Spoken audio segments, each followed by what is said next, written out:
तो अब हम बात करेंगे फैंग इंडेक्स की। तो फैंग इंडेक्स ये भी यूएस का एक इंडेक्स है जो कि जनरली हाई ग्रोथ और हाई पोटेंशियल टेक स्टॉक्स इसमें आते हैं। तो ये एक स्पेशलाइज्ड इंडेक्स है जो टॉप 10 हाई ग्रोथ टेक्नोलॉजी और इंटरनेट ड्रिवन कंपनियों को ट्रैक करता है, जैसे कि फेसबुक, मेटा, अमेजॉन, नेटफ्लिक्स और गूगल, इस तरह की कंपनीज हैं। अब ये एक इंडेक्स यूएस का एक अहम बेंचमार्क बन गया है जो हाई ग्रोथ और हाई पोटेंशियल स्टॉक्स को ट्रैक करता है, ठीक है ना। अब इसमें अपन देख लेते हैं थोड़ा इसके फैक्ट शीट के बारे में। तो इसकी परफॉर्मेंस देखते हैं। तो इसने एक साल में कितना 43.8% रिटर्न बना के दिया है, और इसी में और S&P 500 ने 26.3% रिटर्न बना के दिया था, जहाँ पे इसने 3 साल में 19% का एनुअल रिटर्न बना के दिया है। तो ये टोटल इसमें 10 कंपनीज आती हैं। इसके टोटल परसेंटेज वाइज हर साल के रिटर्न है, आप देख सकते हैं। इसने 2023 में 94.4% रिटर्न बना के दिया था।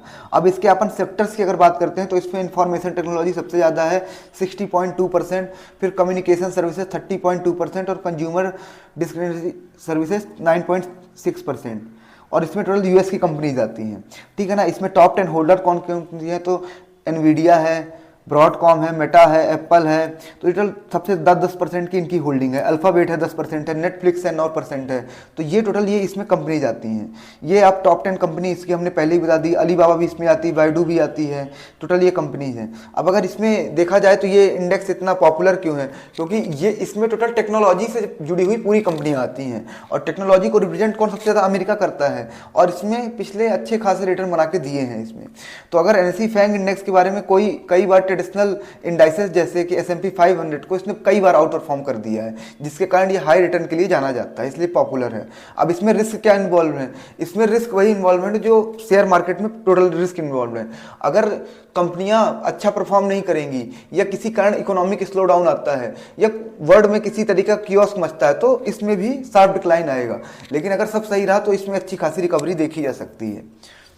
अब इसके बाद इसमें हम इन्वेस्ट कैसे कर सकते हैं, तो अगर आपको यहाँ से इंडियन स्टॉक मार्केट से इनमें इन्वेस्ट करना है तो आप इसका ETF खरीद सकते हैं, जैसे कि इसको मफांग ट्रैक करता है। मफांग मिराई एसेट का एक ETF है जो इस इंडेक्स को ट्रैक करता है, तो आप इससे इन्वेस्ट कर सकते हैं। अब इसमें 2-3 चीज़ें हैं कि इसमें जितनी भी इंफॉर्मेशन दी जा रही है वो कोई बाइंग सेलिंग की नहीं है, वो ओनली नॉलेज परस्पेक्टिव से दी जा रही है।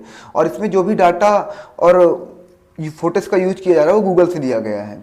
अब इसको कंक्लूजन इसका क्या है कि हमें क्या इसमें इन्वेस्ट करना चाहिए। बिल्कुल, अगर आप एक फंड, आप कुछ हिस्सा अगर आप यूएस के मार्केट में इन्वेस्ट करना चाहते हैं, बढ़ती हुई अर्थव्यवस्था है और सबसे बड़ी अर्थव्यवस्था है, तो आप उसमें डाल सकते हैं। पूरे फंड का एलोकेशन इसमें नहीं किया जा सकता। अब इसके अपन उसकी देखते हैं किस ETF से ट्रैक करते हैं इसको, तो मफांग से। तो मफांग इसका कोड है 97 रुपये का इसका एक शेयर आता है। तो इसमें कितना है, इसने रिटर्न 54.38% बना के दिया है, जबकि इंडेक्स ने 53.08% रिटर्न बना के दिया। तो इंडेक्स से क्यों ज़्यादा है, डिविडेंड अगेन। अब इसका अगर 5 साल का देखते हैं तो इसने 5 साल का तो आया ही नहीं था इसके पहले इसका ETF, लेकिन इसका देखते हैं इंडेक्स का, तो इसने 316% रिटर्न बना के दिया है। 316% 5 साल में बहुत ज़्यादा होता है, 65% के समथिंग रिटर्न होता है। तो ये मतलब इसलिए इसमें इन्वेस्ट करना है। अब ये तो हो गया इस इंडेक्स को, इसको मफांग से कवर करते हैं।